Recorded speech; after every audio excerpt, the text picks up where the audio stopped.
맨체스터 유나이티드의 여름 이적 시장에 대한 큰 힌트가 등장했습니다.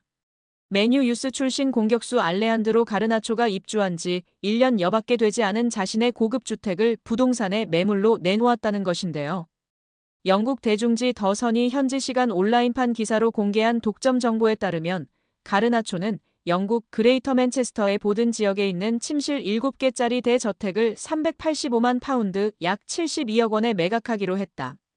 해당 매물이 시장에 나온 것은 지난 3월 28일로 알려졌다. 가르나초는 지난해 4월 자신의 파트너 에바, 1살 된 아들 엔소와 함께 해당 저택으로 이사했다. 매입 당시 가격은 380만 4천 파운드. 1년도 채 되지 않아 매각한 이유는 차익을 위해서가 아니다. 라고 전했습니다. 이어 더 선은 가르나초가 자신의 저택을 매각하려는 이유가 올여름 맨유를 떠나기 위한 준비로 여겨진다고 추측했습니다. 실제로 가르나초는 후배 아모린 감독이 올 시즌 중도 부임한 이후 꾸준히 이적설의 주인공이 됐습니다. 에릭 텐하흐 전임 감독 체제에서 중용됐으나 아모린 감독 부임과 함께 입지가 흔들렸는데요. 최근 다시 주요 경기에 출전하고 있으나 지난 1월 이적 시장 기간에 첼시, 나폴리 등과 이적 협의가 진행되기도 했습니다. 맨유는 지난 수년간 누적된 적자로 인해 재정난에 시달리고 있기도 합니다. 맨유는 아모린 감독이 원하는 유형의 선수를 영입하기 위해 기존 선수 매각을 추진 중이며 현재 에스턴 빌라로 임대된 마커스 래시포드를 비롯해 자체 유소년 팀 출신 선수들의 매각이 장부상 순이익으로 처리되어 재정 건전성 규정 충족에 큰 도움이 된다고 보고 있습니다. 래시포드와 달리 가르나초는 그동안 맨유의 미래 자원으로 기대를 모았으나 아모린 감독은 기복을 보이는 가르나초를 정리하려는 생각을 가진 것으로 알려졌습니다. 맨유는 최근 2선 공격수 영입에 대한민국 대표 미드필더 이강인과 연결됐는데요.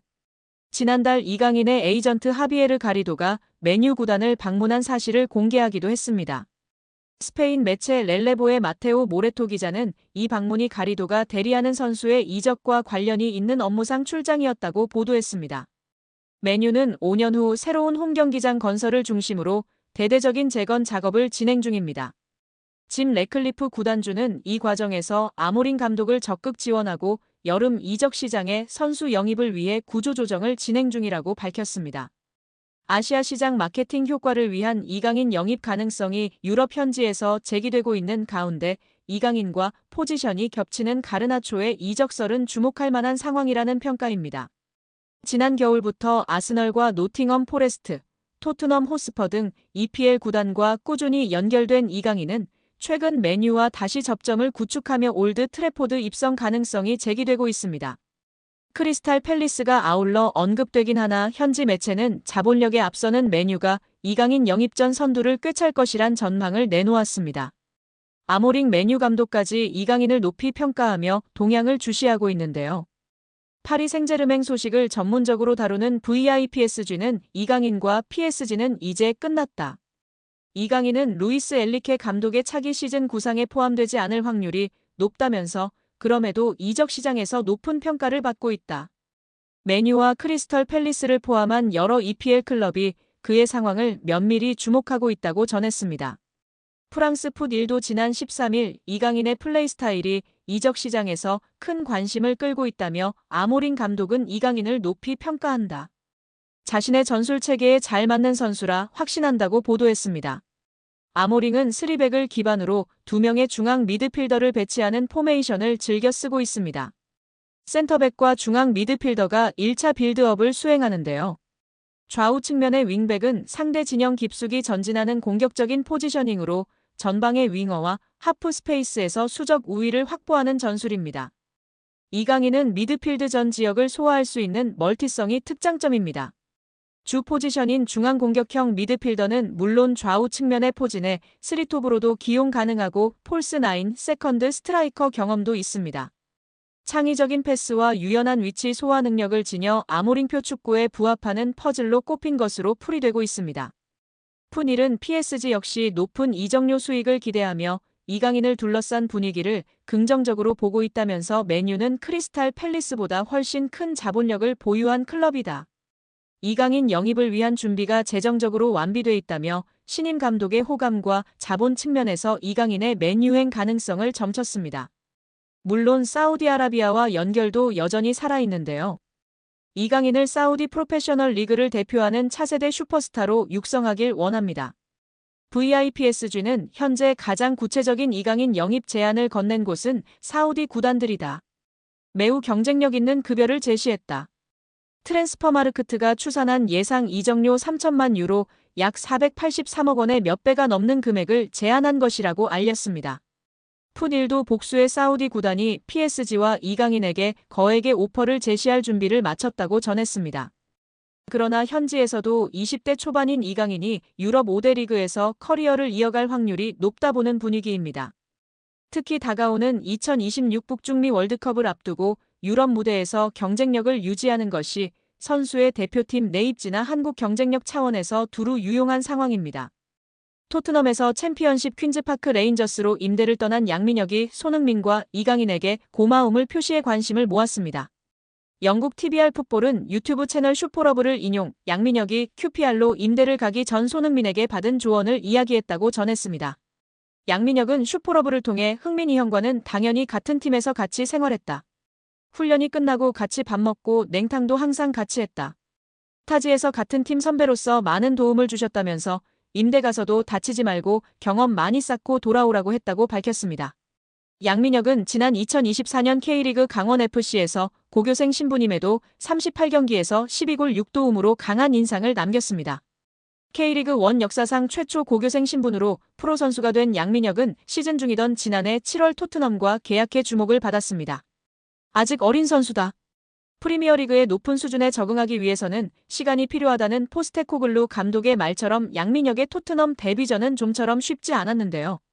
손흥민도 양민혁에게 부담을 주지 말아달라고 당부한 뒤 양민혁은 K리그 첫 시즌 12골과 도움을 많이 기록했고 밝고 두려움이 없는 선수라고 간주했습니다. 또 그는 양민혁이 팀에 합류하게 돼 기대되며 내가 도울 수 있는 부분은 돕고 싶지만 압박을 주지 않아야 한다면서 축구가 그에게 가장 중요하다고 덧붙이기도 했습니다. 결국 양민혁은 경험을 쌓기 위해 QPR로 임대 이적하기로 했습니다. 요한 랑게 토트넘 테크니컬 디렉터는 제게 있어 임대 시장은 선수들의 성장에 있어 매우 중요한 단계라면서 프리미어리그 데뷔를 한 선수들의 80% 이상이 임대를 경험했다고 밝혔습니다. 양민혁은 이강인의 이름도 언급했는데요. 한국 축구대표팀에서 이강인과 인연을 맺은 양민혁은 여기 와서 강인이 형이 되게 많은 도움을 주신 것 같다. 고마움을 전하기 위해 이렇게 방송을 통해 이야기한다고 밝혔습니다. 이어 형이 새해에 먼저 연락을 주셨다. 선배가 후배에게 먼저 연락 주기가 쉽지 않다면서 강인 이 형이 왔는데 어려움은 없냐. 자신감 가지고 너 하고 싶은 대로 하면 분명. 내가 좋은 위치에 원하는 위치에 갈 수 있다 등의 조언을 많이 해줬다고 마워했습니다. 양민혁은 국가대표팀에서 잠깐 봤는데도 기억해주고 정말 잘 챙겨줘서 너무 감사하다고 덧붙여 이강인에 대한 감사도 잊지 않았습니다.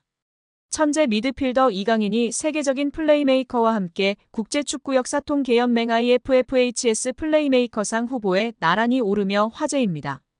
IFFHS는 지난달 말 공식 홈페이지를 통해 이강인, 리오넬 메시, 케빈 더 브라위너, 주드 벨링엄 등으로 구성된 2024년 월드 베스트 플레이메이커 후보 15인을 발표했습니다. 월드 베스트 플레이메이커상은 통계연맹이 2006년부터 매년 세계 축구를 빛낸 최고의 플레이메이커에게 수여하는 상으로 수상자에겐 황금공 트로피가 수여됩니다. 세계 축구 전문가의 투표로 최종 수상자를 선정하며 통상 연말에 수상자를 발표하는데요. 역대 수상자 면면은 화려합니다. 메시가 통산 최다인 5회 수상했고 사비 에르난데스가 4회, 더 브라위너가 3회, 안드레스 이니에스타가 2회 수상하며 메시의 뒤를 이었습니다. 지네딘 지단, 카카, 토니 크로스, 루카 모드리치 등이 한 차례씩 수상했습니다. 더 브라위너는 지난해 시상식에서 181점을 받으며 100점을 받은 메시를 81점 차로 따돌렸습니다. 베르나르도 실바가 78점으로 3위에 올랐습니다. 시즌별로 가장 창의적인 플레이를 펼친 선수들에게 트로피가 주어졌는데요. 이런 전설들이 수상한 플레이메이커상 최종 후보에 이강인이 뽑힌 것만으로 큰 의미가 있다는 평가입니다. 통계연맹은 최근 2시즌 이강인이 공격 포인트뿐 아니라 프랑스 리그안과 유럽 챔피언스 리그에서 선보인 드리블 돌파 찬스 메이킹 등의 능력을 높이 평가한 것으로 보입니다. 이강인은 올 시즌 챔피언스 리그에서 키패스 11개를 기록하며 전체 공동 4위를 질주하고 있는 상황입니다.